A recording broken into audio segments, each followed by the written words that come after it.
మూసీ నది సుందరీకరణ ప్రాజెక్టును ప్రతిష్టాత్మకంగా తీసుకున్న తెలంగాణ ముఖ్యమంత్రి రేవంత్ రెడ్డి ఓ ఆసక్తికర అంశాన్ని లేవనెత్తారు.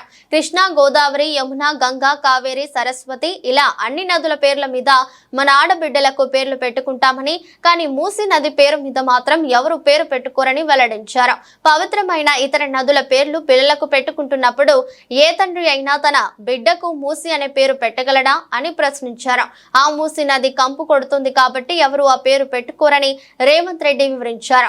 మూసీ మురిగిపోయింది కాబట్టి, మూసీ విషంతో నిండిపోయింది కాబట్టి ఈ పేరును పెట్టుకోవడానికి తల్లిదండ్రులు ఇష్టపడరని తెలిపారు. అందుకే మూసీ నది మురికిని ప్రక్షాళన చేయాలనుకుంటున్నానని రేవంత్ రెడ్డి స్పష్టం చేశారు.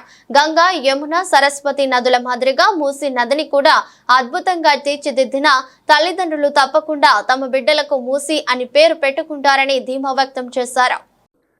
నేను మిమ్మల్ని అడుగుతున్నా, కృష్ణ, గోదావరి, యమున, గంగా, సరస్వతి అన్ని నదుల పేర్ల మీద మన ఆడబిడ్డలకు పేర్లు పెట్టుకుంటున్నాం. అవునా? మన ఇంట్లో ఆడబిడ్డ పుడితే కృష్ణానో, కావేరో, గోదావరో, సరస్వతో, గంగానో అని నదుల పేర్లు మన బిడ్డలకు పెట్టుకుంటున్నాం. ఏ తండ్రి అయినా ఆయన బిడ్డకు మూసి అనే పేరు పెట్టుకున్నాడా?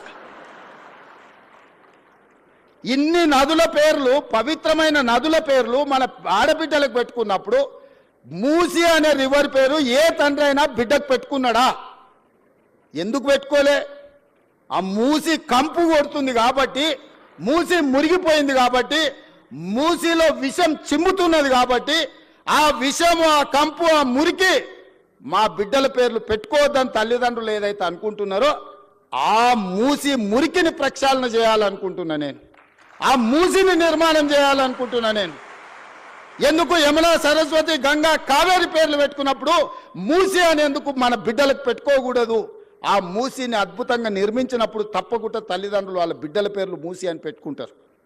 అంత అద్భుతమైన నిర్మాణం మనం చేసుకుందాం. నిర్మాణ క్రమంలో మల్లన్న సాగర్లో 14 ఊర్లను ఖాళీ చేసి 60,000 ఎకరాలు మల్లన్న సాగర్లో ల్యాండ్ ఎక్వేషన్ జరగలేదా? కొండ పోచమ్మలో జరగలేదా? రంగనాయక సాగర్లో ల్యాండ్ ఎక్వేషన్ జరగలేదా? నాగార్జున సాగర్ నిర్మించినప్పుడు ల్యాండ్ ఎక్వేషన్ జరగలేదా? శ్రీశైలంలో మా కొల్లాపూర్ మునిగిపోతే 92 జీవో ఇచ్చి ఇప్పటికి ఇంకా ఉద్యోగాలు ఇవ్వని కేసులు పెండింగ్ ఉన్నాయి. శ్రీశైలం కట్టినప్పుడు నిర్వాసితులు కాలేదా?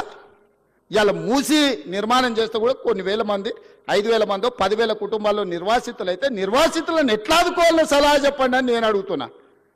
ఈరోజు భూసేకరణ జరిగేటప్పుడు, మూసి నిర్మాణానికి భూమి తీసుకునేటప్పుడు మల్లన్న సాగర్ల భూ నిర్వాసితులను నువ్వు పోలీసులతో కొట్టించి, గుర్రాలతో తొక్కించి కొట్టినావు కదా.